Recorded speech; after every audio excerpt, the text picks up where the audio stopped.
नमस्कार, मी Abhijit Patil. Royal Maharashtra YouTube चॅनलवर आपलं सगळ्यांचं सहर्ष स्वागत आहे. मित्रांनो, आजची प्रॉपर्टी ही 3.5 एकरची प्रॉपर्टी आहे. रत्नागिरी जिल्हा तालुका लांजामधील ही प्रॉपर्टी आहे. 100% प्लेन प्लॉट आहे. डांबरी रस्ता लगतचा प्लॉट आहे. वाडी वस्तीतील प्लॉट आहे. लाईट आहे, पाण्याची वगैरे सगळी मुबलक व्यवस्था आहे. असा सर्व गुण संपन्न असा प्लॉट आहे. व्हिडिओ सुरुवात करण्यापूर्वी माझी आपणास विनंती आहे की आपण रॉयल महाराष्ट्राचे नवीन व्ह्यूवर असाल किंवा कोकणामध्ये शेतजमीन वगैरे शोधताय तर रॉयल महाराष्ट्र हे चॅनल आपल्याला या कार्यात नक्की मदत करेल. सो आपण माझं चॅनल नक्की न विसरता सबस्क्राईब करा. चला तर मग आता या प्लॉटची माहिती घेऊया. मुख्य रस्त्यापासून साधारणतः 15-20 मीटरवर इथून प्लॉट स्टार्ट होतो. पलीकडच्या सर्वे नंबरमधून मुख्य रस्ता आहे. सो त्याला प्रायव्हेट रस्ता आपल्याला 15 फुटाचा तिकडून मिळणार आहे. असा प्लॉट आहे. एंटायर प्लेन प्लॉट आहे. कंपाऊंड करायचं आहे. डेव्हलपमेंट आपली चालू. इलेक्ट्रिसिटी नियर बाय आहे. इलेक्ट्रिसिटी 2-3 पोल टाकून आणावी लागेल. पाण्याची इथं मुबलक व्यवस्था आहे. विहीर मारली किंवा बोरवेल मारली तरीसुद्धा 3.5 एकरच्या क्षेत्राला एखादी बोरवेल जरी मारली तरी पुरेसा आहे. असा हे प्रपोजल आहे. डेव्हलपमेंट कॉस्ट ही अति कमी आहे या प्लॉटची. चांगला प्लॉट आहे. मातीची म्हणजे क्वालिटी ऑफ सॉईल ही चांगली आहे असा प्लॉट आहे.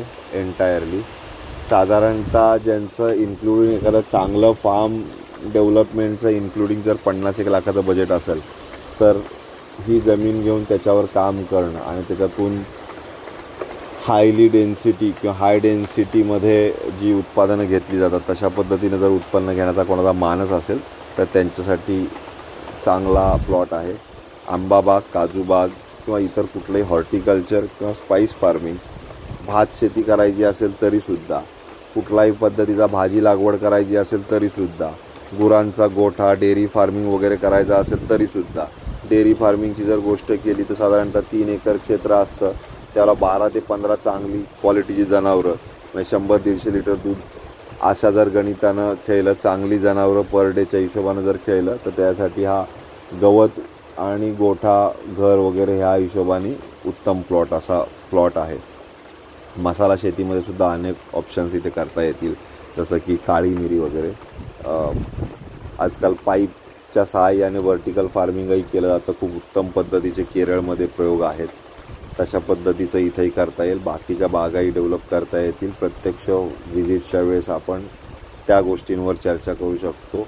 डेव्हलपमेंट कॉस्ट अत्यल्प आहे. नुसते खड्डे खाण्याचे स्ट्रॅटेजिक प्लांटेशन करत जायचं. फर्टिलायझर्स आणि प्लांटच्या हिशोबानं पाणी ते इझिली लागणार आहे, त्याच्यामुळे पाण्याचं काय टेन्शन नाही आहे. इलेक्ट्रिसिटी लगेच येऊन जाईल. कंपाऊंड आपल्याला करायचं, आपलं डेव्हलपमेंटचं काम चालू झालं. अशा स्वरूपाचं एक मस्त प्रपोजल आहे. विदाऊट हेडेक डेव्हलपमेंट ज्या माणसाला करायचे आणि हॉबी ज्याला करायचे त्याने अशा पद्धतीची इन्व्हेस्टमेंट कधीही करावी. याच्यामध्ये हेडेक नाही आहे, कारण जे इन्व्हेस्टर असतात ते पुणे मुंबईसारख्या ठिकाणी शहरामध्ये कार्यरत असतात. सो त्यांना प्रत्येक वेळेस इथं येऊन काम करणं शक्य होत नाही किंवा स्वतः काम करण्याची इच्छा असेल तरी टेरेन डिफिकल्टी हा प्रॉब्लेम असतो. सो इथे टेरेन डिफिकल्टीच नाही आहे, त्याच्यामुळे या प्लॉटची प्राईसही जास्त आहे. प्लॉटची प्राईस ही 35 लाख रुपये 3.5 एकराची, 10 लाख रुपये प्रति एकरी याची किंमत आहे. 25,000 रुपये गुंठा. शहरापासून साधारणतः 7-8 किलोमीटरवर प्लॉट आहे. रेल्वे स्टेशन जवळ आहे. मुंबईपासून साधारणतः 350 अंतर, कोल्हापूरपासून 125 किलोमीटर, पुण्यापासून साधारणतः 290 किलोमीटर अंतर आहे या प्लॉटचं.